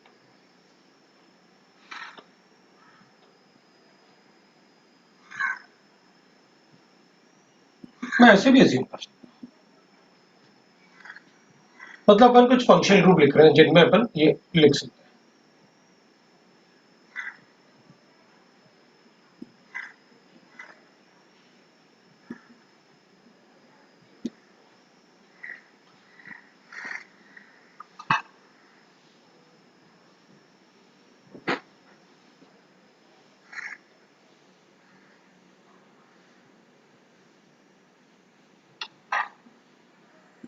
ऐसे अपन बता सकते हैं कि दोनों तरफ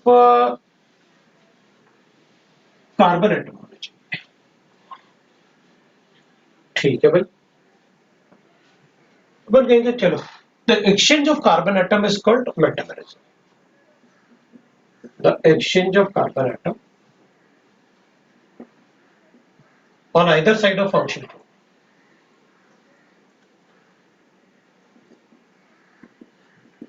of function group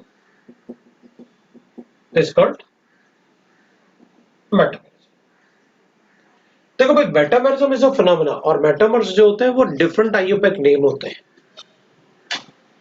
विथ मतलब मेटामर अगर बोलना है ना तो फंक्शनल ग्रुप के दोनों तरफ कार्बन होगा तो ही मेटामर बोलूंगा, नहीं तो नहीं बोलूंगा। मेटामेरिज्म में आपको कार्बन एक्सचेंज करना पड़ेगा। ठीक है, अब ऐसे कर लेते हैं, एग्जांपल ले लेते हैं। मेरे पास ऐसे केवल है तो अपन कहेंगे ये मेटामेरिज्म। दूसरा एग्जांपल ले लेते हैं, तो अपन कहेंगे अच्छा बताओ ऐसे करते हैं, तो मैं पहले ऐसे कर लेता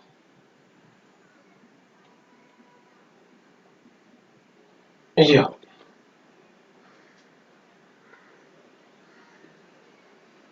तो इसको अपन ने लिखा 1 2 3 4 5, इसको भी लिख देता हूं 1 2 3 4 5।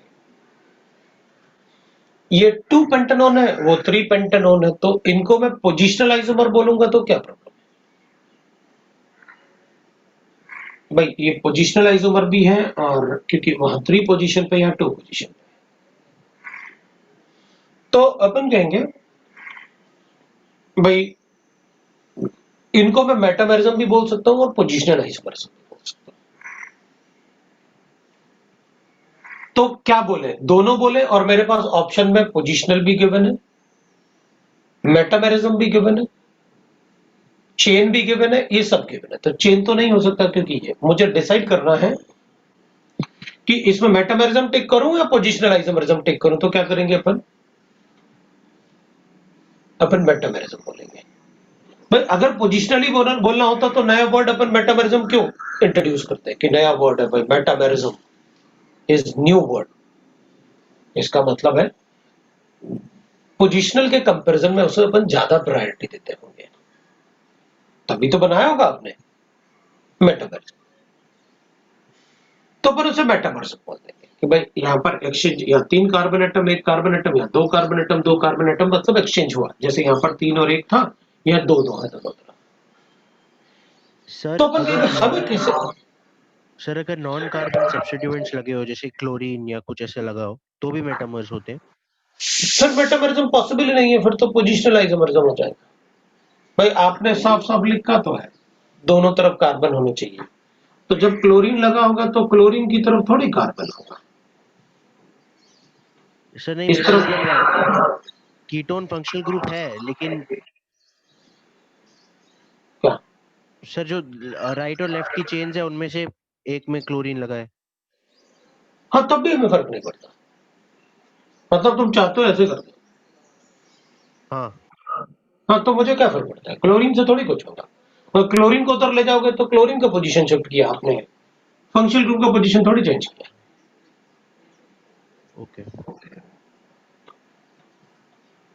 सर इसी में अगर क्लोरीन की पोजीशन यहाँ पे 4 होगी और वहाँ पे 2 या 1 में से कोई होगी, तो तभी हम लोग पोजीशनल फंक्शन। तो क्लोरीन के पोजीशन लेकिन को ये चेंज किया। लेकिन ये मेटामर तो इनिशियली है ही ना, और क्लोरीन की वजह से पोजीशनल आइसोमर है, तो क्या ठीक करें? बिल्कुल बिल्कुल, लेकिन लेकिन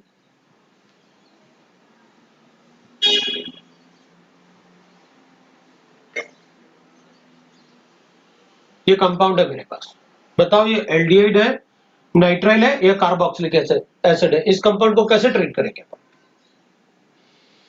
कार्बोक्सिलिक एसिड। बिल्कुल, ये कंपाउंड कार्बोक्सिलिक एसिड है, ये सब फॉर्माइल साइनाइड, ये सब फंक्शनल ग्रुप नहीं है इसमें। हाँ तो जो सीनियर मोस्ट फंक्शनल ग्रुप होता है अपन उसके रिस्पेक्ट में बोलते हैं। अगर जूनियर के रिस्पेक्ट में बोलना है तो आपको क्लियर मेंशन करना पड़ेगा क्वेश्चन में। तो अपन क्या कहेंगे भाई, इसमें 3 कार्बन एटम, इधर 2-2 कार्बन एटम, तो मैं इसमें मेटामर्स बोलूंगा। इसको मेटामर्स क्या, मेटामेरिज्म भी बोलूंगा और मेटामर्स भी बोलूंगा, आइसोमर्स है ना। तो अपन कहेंगे अपन ना एक काम कर लेते हैं, जो अपन ने पढ़ा फंक्शनल आइसोमरिज्म पढ़ा, अपन ने चेन आइसोमरिज्म पढ़ा, मेटामेरिज्म पढ़ा और पोजिशनल आइसोमरिज्म पढ़ा। इन सब में सबसे ज्यादा प्रायोरिटी होता है फ्लो, दैट इज एफ का, functional isomerism, metamerism, chain isomerism और पोजिशनल आइसोमरिज्म। मतलब कोई कंपाउंड है जो ये दोनों शो कर रहा है तो मैं फंक्शनल बोलूंगा उसे, मेटामेरिज्म नहीं बोलूंगा। अगर कोई कंपाउंड है जो एम और पी शो कर रहा है तो मैं उसे मेटा बोलूंगा, पी भूल जाऊंगा, पोजिशनल। अगर कोई कंपाउंड है जो चेन और पोजिशनल शो कर रहा है तो मैं उसे चेन बोलूंगा, पोजिशनल नहीं बोलूंगा। तो अपन को याद होगा कि प्रायोरिटी में एफएमसीपी आएगा। सर रिंग चेन किधर आता है? Chain isomerism.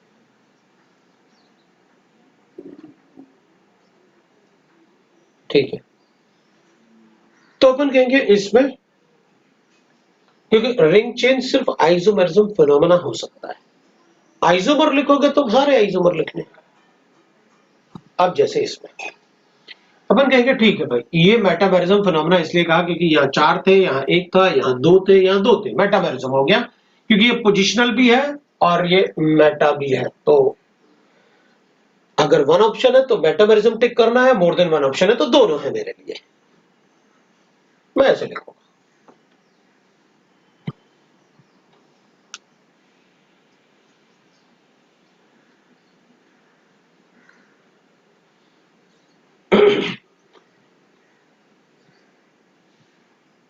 अब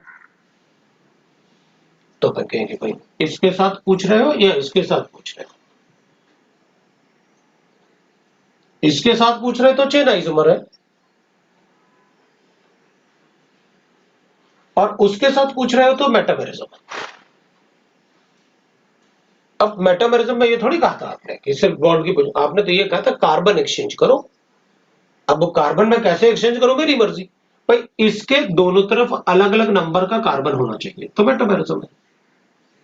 अब वो ये थोड़ी है कि स्ट्रेट चेन है तो स्ट्रेट ही बनाना, आपकी मर्जी। तो अपन क्या कहेंगे,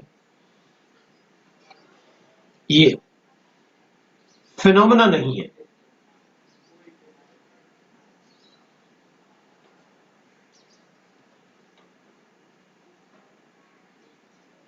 बट ये है।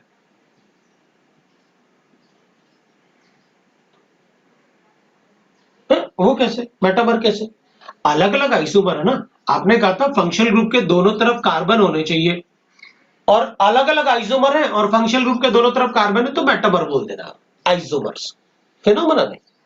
फिनोमेना का मतलब तो नंबर ऑफ कार्बन एक्सचेंज ही है। मेटामेरिज्म इज अ फिनोमेना, वो सिर्फ पेयर में हो सकता है। जब आपसे आइसोमेरिज्म पूछेंगे तो फिनोमेना पूछ रहे हैं, नंबर ऑफ आइसोमर थोड़ी पूछ रहे हैं। सर एक बार वापस। तुम लोग वेट किया करो ना, मुझे बहुत सारा पता है तुम लोग ना क्या क्या दिमाग में चल रहा होगा, कभी मेरे दिमाग में भी बहुत चलता है, मेरे दिमाग में भी यही चलता है कि तुम लोग क्या सोच रहे होंगे। वेट तो कर तू, मतलब मैंने मुझे सारा क्लियर करके ही मतलब मानूंगा मैं, चिंता मत करो। अपन क्या करेंगे, अपन ने ये कहा, आपने तो मुझे साफ साफ लिख के बताया भाई, फंक्शनल ग्रुप के दोनों तरफ कार्बन होने चाहिए, तभी हो सकता है मेटा वर्ड का इंट्रोडक्शन, नहीं तो नहीं हो सकता। अच्छा ठीक है भाई, तो आइसोमेरिज्म मेटामेरिज्म क्या है? It is a phenomenon, the exchange of carbon atom on the either side of functional group is called metamerism। तो किया ना मैंने, एक कार्बन यहां से उधर ले गया तो हो गया ना मेटामेरिज्म। और ये आपस में मेटामर्स भी है। क्यों? मेटामर का मतलब है आइसोमर, और आइसोमर का मतलब है, मुझे सिर्फ एक ही चीज आती है आइसोमर में, डिफरेंट आइयूपेक नेम है, they are isomer, same molecular formula, different IUPAC name, isomer, मुझे कुछ नहीं आता।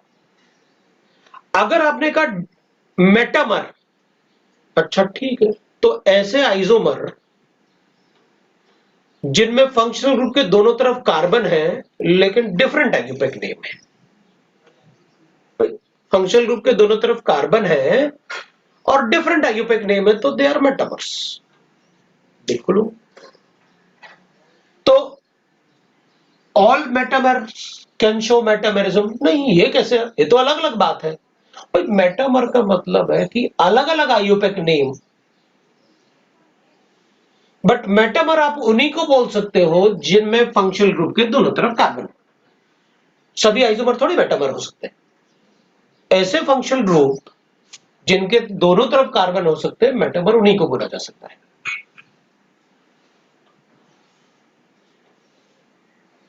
तो अपन कहेंगे ये मेटामेरिज्म है, तो कहूंगा अच्छा इधर 3 इधर 1, इधर 3 इधर 1, this is not metamerism, you have not shown the phenomena the exchange of carbon atom. तो इनको मेटामर बोल दो क्या?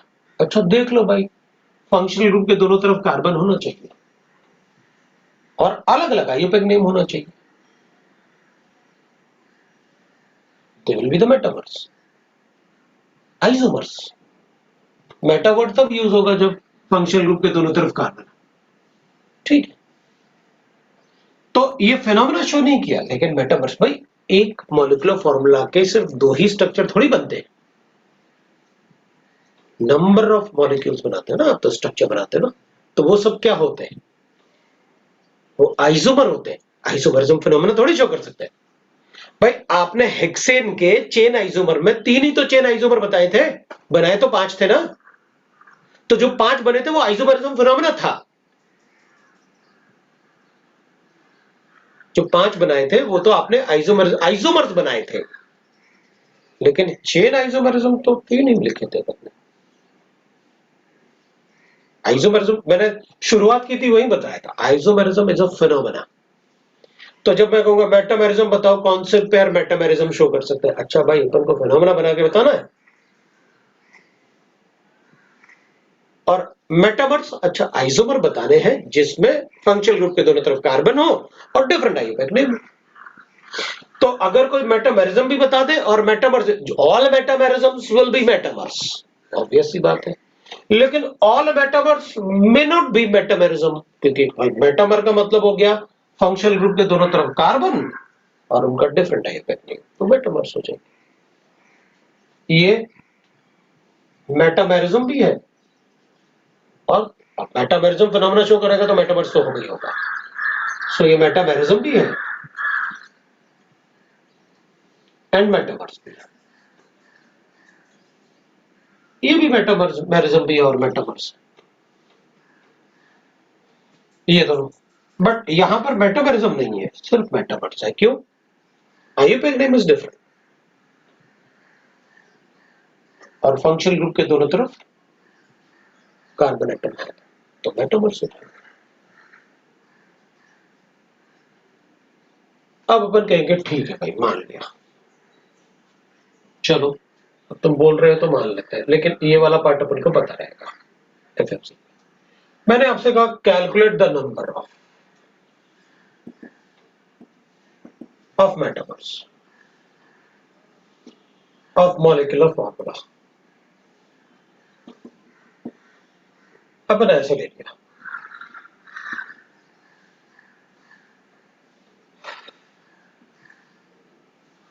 इसका सिर्फ नंबर ऑफ एरोमेटिक मेटामर्स बोलते हैं। तो मैं क्या कहूंगा, डी यू कैलकुलेट किया, 4 आया मेरे पास। ठीक है, तो बेंजीन है, और क्या बचा, एक कार्बन और एक, कितने कार्बन ये बने। तो अपन कहेंगे इसके मेटामर बताओ कितने होंगे, तो अपन कहेंगे भाई अगर इसके मेटामर पूछ रहे हैं तो यही बनेगा बस, एरोमेटिक में मुझे ये बनाना है बस। अब इसकी क्योंकि 7 कार्बन एटम है ना, तो अपन क्या कहेंगे बस, इससे ज्यादा नहीं होगा। लेकिन अगर मुझे ऐसे बताया गया कि C8 है और H10 कर देता हूं, तो अपने पास ऐसे आ जाएगा। अपन कहेंगे एक मेटा, ये मेटामर्स है क्योंकि दोनों तरफ कार्बन लिखना कंपलसरी है। यहां भी मैंने दोनों तरफ कार्बन लिखा, ये भी हो गया मेरे पास मेटामर्स, क्योंकि मैंने कार्बन को एक्सचेंज किया। मैं ये भी मेटामर बोल सकता हूं इसमें,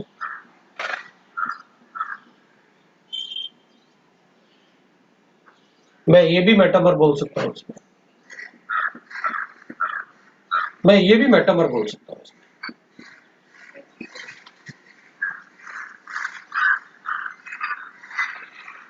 तो अपन कहेंगे देखो ये चार जो है ना, ये आपस में मेटामर्स है, लेकिन मेटामरिज्म फिनोमेना तो सिर्फ इसमें हुआ है। आपने पूछा क्या था, number of atom aromatic metamers. Metamers मतलब ऐसे सारे कंपाउंड जिनमें ईथर्स हो, दोनों तरफ कार्बन होना कंपलसरी है, वही मेटामर्स होंगे। मैं ऐसे नहीं कर सकता, अच्छा चलो ऐसे कर लेते हैं, हाँ तो ये मेटामर थोड़ी होगा, फंक्शनल ग्रुप के दोनों तरफ कार्बन थोड़ी है, तो अल्कोहल है, अल्कोहल में बनते ही नहीं ना मेटामर्स, गलत है ये तो। अल्कोहल है तो मैं इसको फंक्शनल आइसोमर बोल दूंगा, इसका उसका ज्यादा प्रायोरिटी है।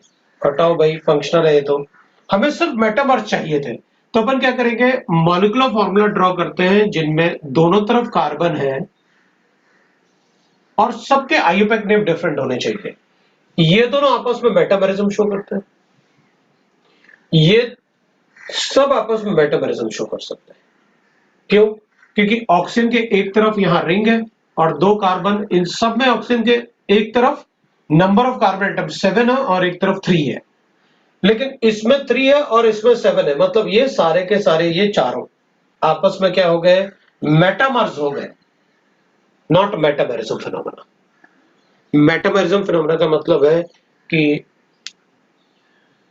कार्बन के exchange on both the side, और मेटामर का मतलब है दोनों तरफ जो फंक्शनल ग्रुप है उसके दोनों तरफ कार्बन होना चाहिए। फिर उसके बाद आप ब्रांचिंग करो, कुछ भी करो, आईयूपैक नेम डिफरेंट होना चाहिए, तो मेटामर्स हो जाएगा। सर ये क्वेश्चन में जो सेकंड वाला आपने बनाया CH2O CH3 बेंजीन के साथ, वो और बाकी नीचे वाले, हाँ सेकंड वाला और बाकी 3, 4, 5 में से कोई भी मेटामेरिज्म शो कर सकते हैं सेकंड वाले के साथ? No, they are metamers. लेकिन सेकंड वाले में ऑक्सीजन के ये साइड में तो 2 कार्बन एटम है ना, मतलब, और यहाँ पे एक ही है। कहां पर? तूने 2 के साथ बोला ना इनको, हाँ तो इधर 2 कार्बन एटम है, इधर 6 कार्बन एटम। अब अगर 2 और 6 के नंबर में चेंज हुआ तो मेटामरिज्म बोल देना, और वो मेटामर्स भी होंगे। लेकिन अगर एक तरफ 1 कार्बन एटम है और एक तरफ 7 कार्बन एटम है, ये number of carbon atom change हुए तो ये मेटामरिज्म हुआ दोनों, इन दोनों में।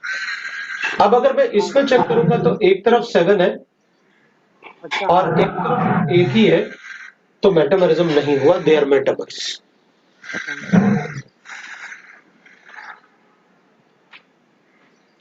समझ में आया? सर ये बी वाला जो था, बी, हाँ, बी वाला, हाँ। तो उसमें जो फर्स्ट आपने जिधर मेटामर का एरो करके लिखा है, उसमें फेनोमेना, हाँ, 1 और 3 में, उसमें फेनोमेनन क्या बोलेंगे अपन? Chain isomerism. चेन आइसोमेरिज्म ना? हाँ, वर्ड रूट चेंज हुआ ना। हाँ, ठीक है। अभी किसी को डाउट है तो बोलो। सर जब भी हम लोग को मेटामेरिज्म पूछेंगे तो हम लोग को पहले क्या करने का है, मतलब हम लोग को सिर्फ कुछ इतना नहीं। देखना है कि अबे एक बात बता, मेटामेरिज्म पूछा है तो फंक्शनल ग्रुप देख ले, हाँ दोनों तरफ कार्बन है।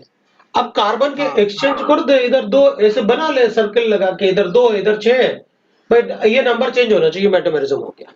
अगर नंबर चेंज नहीं हुआ तो इसके मेटामर तो बना ही सकता हूं, बट आईपैक नेम डिफरेंट होना चाहिए इससे। हाँ ठीक ठीक है। हो गया? तो हाँ सर। चलो भाई, अपन से अब मैं टोटोमेरिज्म शुरू करूंगा, लेकिन इसके क्वेश्चन पर पहले अपन चेक कर लेते हैं, ठीक है ना? चल देखते हैं। सर उससे पहले सर मुझे अब तक सर साइक्लिक कंपाउंड्स के चेन आइसोमर्स में कंफ्यूजन है सर, वो एक बार अगर जल्दी से आप क्लियर कर दें। साइक्लिक कंपाउंड का चेन आइसोमर ये इसका चेन आइसोमर, इसके ये आपस में चेन आइसोमर्स है। सर जब खाली वो वाली बार वाले चेंज हो रहे हो तो मतलब वो रिंग सेम हो, जैसे जो आपने एग्जांपल्स दिए थे वो वाले। सपोज ऐसे गिवन है तो ये चेन आइसोमर,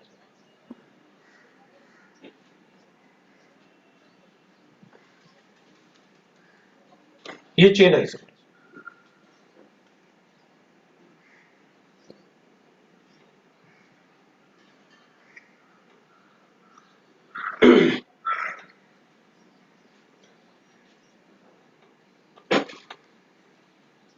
बस हो गया, और क्या? या तो length of the side chain change हो, तो इसको तोड़ोगे तो कहीं तो लगाओगे, हाँ या फिर रिंग का साइज ही चेंज हो जाए।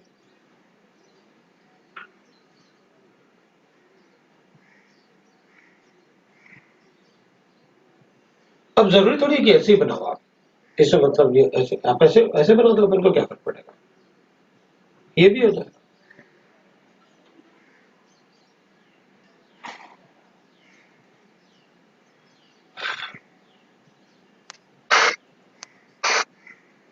ठीक है सर, समझ गया। ठीक है ना? उसमें मेरे ख्याल से इतना ही क्लैरिटी तब भी था, लेकिन मतलब कुछ और मत सोचो। जैसे एक बात बता रहा हूँ ना, मुझे भी यही लगता है ना, यार गड़बड़ ना कर दो तुम लोग बस। तो इसलिए मैं खुद भी एग्जाम्पल ऐसे देख लेता हूँ। अब अपन मैं प्रॉब्लम्स देखूंगा, तुम मुझे बताना। सर हाँ, एक डाउट है, अगर एस्टर है और एक साइड बेंजीन है और एक साइड साइक्लोहेक्सेन है और उसको एक्सचेंज करेंगे तो मेटामेरिज्म है ना। कार्बन स्तर सेम है ना सर? अब मैं बोल तो रहा हूँ, तो क्वेश्चन करते हैं ना, फिर उसके बाद पूछते रहना जो भी पूछना है। चल ये ले, ये बोल रहा है ऐसे, क्योंकि मुझे लग रहा है अपन सब क्वेश्चन में पता कर लेंगे ना, तो कह रहा है कि ऐसे कर दो।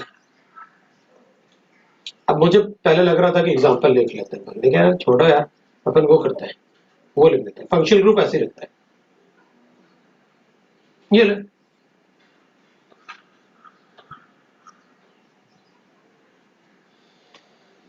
अब इसमें क्या, नहीं बेंजीन तो अपन ने ऐसे कर दिया, बेंजीन इधर।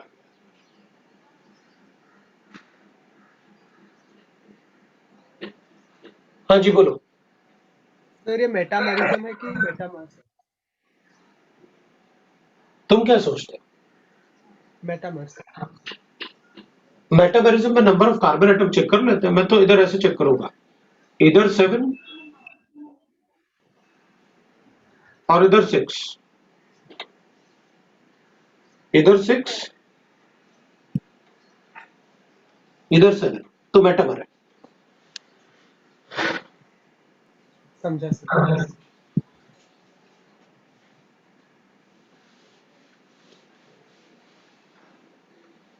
कुछ कुछ अपन ना ऐसे मैं बताता अभी, मतलब अपन कुछ क्वेश्चन के थ्रू कर लेते हैं, क्योंकि मुझे लगता है तुम लोगों के साथ मतलब ज्यादा थ्योरी डिस्कस करने की जरूरत नहीं है। नंबर ऑफ चेन आइसोमर्स ऐसे कर लेता हूँ, number of chain isomers of, मैं ऐसे कर लेता हूँ, दैट इज C4H8। जरा चेन आइसोमर ड्रॉ कर लो।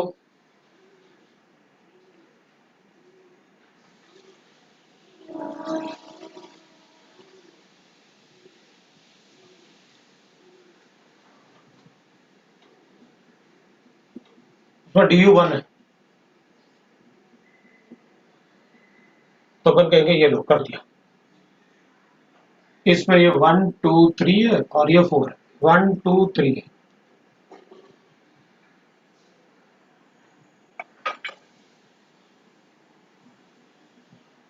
नंबर ऑफ आइसोमर्स है ना, इसमें स्ट्रक्चरल वर्ड डाल,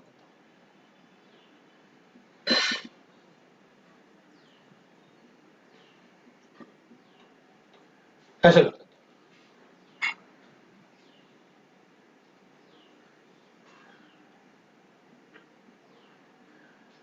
तो फिर अपन क्या करेंगे, एक ऑर्डर फॉलो करेंगे कि पहले 4 चेन वाले बना लेते हैं, फिर 3 चेन वाले बना लेंगे,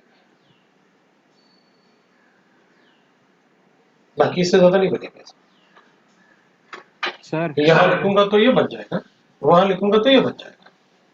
सर SNDP सर को मैं मैसेज करके बोल दूं कि मतलब क्लास रात को शिफ्ट कर दे, क्योंकि ये खत्म नहीं हो, मतलब इसको टाइम अभी टॉटोमेरिज्म भी करना है ना, और नहीं, मतलब 3 ना क्लास ना ना कंटिन्यूस ना बैठ भी ना नहीं सकते। ना टॉटोमेरिज्म नहीं हो पाएगा बेटा। मुझे भी नहीं पता था क्लास खत्म होगी। हाँ, क्योंकि दूसरी क्लास का टाइम हो जाएगा ना, फिर अपन को थोड़ा सा अच्छा, तो टाइम देना आपका पड़ेगा। क्लास है नेक्स्ट? चल अच्छा, कोई बात ओके। नहीं, अपन इसके बाद खत्म कर देते हैं, वो कर लेंगे। तुम लोगों का सुबह वाला क्लास भी लेट शुरू हुआ था शायद। हाँ सर, वो AYG सर भी 8:30 की थी। हाँ, इसलिए मुझे भी लग रहा था यार ऐसा ना हो तुम लोग थोड़ा लेट हो जाओ। चलो कोई नहीं, अपन ये वाला क्वेश्चन सॉल्व करके कर लेंगे, फिर तुम अपने आप सॉल्व करना, जितने सॉल्व हो जाएंगे मैं तो बताऊंगा ही सारे। पहले क्वेश्चन डिस्कस करेंगे, फिर तुम देख लेना जितना पहले पढ़ा। चलो जितना कंसेप्ट मैंने बताया मेटामेरिज्म वैसे भी नहीं, उसमें स्ट्रक्चरल आइसोमेरिज्म में है, तो सारा सीट सॉल्व कर लेना आप, उसमें टॉटोमेरिज्म होगा भी नहीं। तो चलो देखते हैं जितना मैंने कंसेप्ट पढ़ाया उसके बेसिस पे तुम कितना सॉल्व कर सकते हो, वो देख लेंगे। वो भी मेरे लिए एक बढ़िया वो हो जाएगा कि चलो देखते हैं कि प्रॉब्लम डिस्कस करने से पहले कितना कर पाए तुम। उसमें ये नहीं सोचना मुझे क्या मेरे मुझसे नहीं आ रहा, ये नहीं हो रहा, डोंट माइंड। तुम्हारा जो बैच है उस बैच में आप डाउट डिस्कस भी कर सकते हो आपस में कि यार मेरा ये डाउट है, बता जल्दी डाउट क्या है। कोई नहीं देगा आंसर तो मैं तो दूंगा ही, है ना, आपस में डिस्कस कर सकते हैं। पहले इसको कर लो, तो कर लेता हूं मैं जल्दी से। अपन ना इसमें ऐसे भी बनाएंगे, 1 DU था ना, तो एक ऐसे भी बना सकते हैं अपन, एक ऐसे भी बना सकते हैं। पहले चेन वाले मतलब एक ना प्रॉपर सीक्वेंस में बनाना आइसोमर्स को। पहले अपन ने मैक्सिमम कार्बन से बना दिया, फिर अपन ने कार्बन का लेंथ चेंज किया और उसमें अपन ने चेक कर लिया मैक्सिमम बनेंगे, फिर सबसे छोटा रिंग बनाओ, फिर उस सबसे छोटे रिंग के सारे बन गए, फिर उससे बड़ा रिंग, फिर उससे बड़ा रिंग, इस टाइप से एक सीक्वेंस फॉलो किया करो। अपन ने ABCDE लिखा अपन ने, तो अपन लिखेंगे chain isomer A and B और B एंड C। फिर अपन लिख सकते हैं फंक्शनल आइसोमर, तो अपन कहेंगे भाई A एंड D और E। आप A के साथ ये भी लिख सकते हो,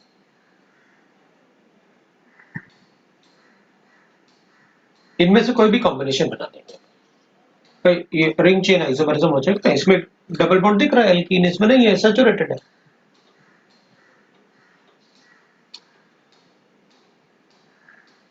मतलब इन तीनों में से कोई भी एक ले लो और इसको ले लो, अपन को मिल जाएगा। पोजिशनल, पोजिशनल के लिए अपन A और B लिख सकते हैं। मैंने चेन आइसोमर लिखे A और B, या फिर A और B एंड C ऐसे वाले। इसमें कोई और हो सकता है चेन आइसोमर?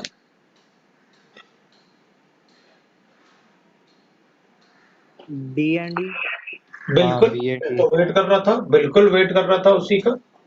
वैसे तुम लोगों ने कुछ कहा नहीं, इसलिए मुझे खुद ही पूछना पड़ा कि सर डी और ई भी तो आपने बताया, रिंग का साइज चेंज होगा तो चेन आइसोमर्स। समझ में आया? ठीक है, अपन यही रुक जाते हैं और फिर आगे अपन डिस्कस करते रहेंगे। यहाँ से फिर नेक्स्ट टाइम अपन पहले क्वेश्चन डिस्कस करेंगे, उसके बाद फिर डाउट डिस्कस करेंगे, क्योंकि वैसे ही डाउट्स अपने सब खत्म हो जाएंगे। मुझे नहीं लगता क्वेश्चन अगर अपन करेंगे तो डाउट्स कुछ बचेगा अपने पास। जैसे आयुपक नेमिंग में 1-2 क्वेश्चन ही बचेंगे अपने पास अगर कुछ पूछना है तो। आप पहले तो आप शीट को एक्सरसाइज 1 और एक्सरसाइज 3 पूरा सॉल्व करो। एनसीईआरटी में आयुपक, एनसीईआरटी में ऑर्गेनिक केमिस्ट्री का ऐसा कुछ है नहीं, अपन को बस रीडिंग लगानी पड़ेगी, वो भी बायोमोलिक्यूल्स और पॉलीमर्स का ज्यादा। बाकी तो अपन को क्लास करना है और शीट करना है। पहले एक्सरसाइज 1, एक्सरसाइज 3 पूरा, फिर एक्सरसाइज 2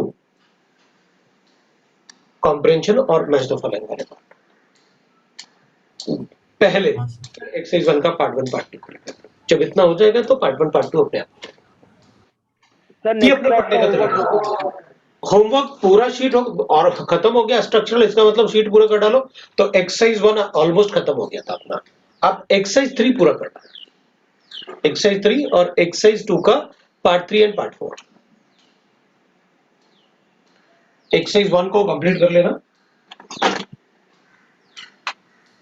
एक्सरसाइज 1 का पार्ट 1 पार्ट 2 कंप्लीट कर लेना और exercise 3 part 1 part 2। IUPAC naming और स्ट्रक्चरल आइसोमरिज्म में ज्यादा कुछ है नहीं। एक्सरसाइज 2 का पार्ट 3 एंड 4 ये कर लेना, और टाइम बचे तो 2 और 1 भी कर लेना, मैं उसके भी डाउट बता दूंगा। ठीक है, चलो फिर आज इतना ही करते हैं।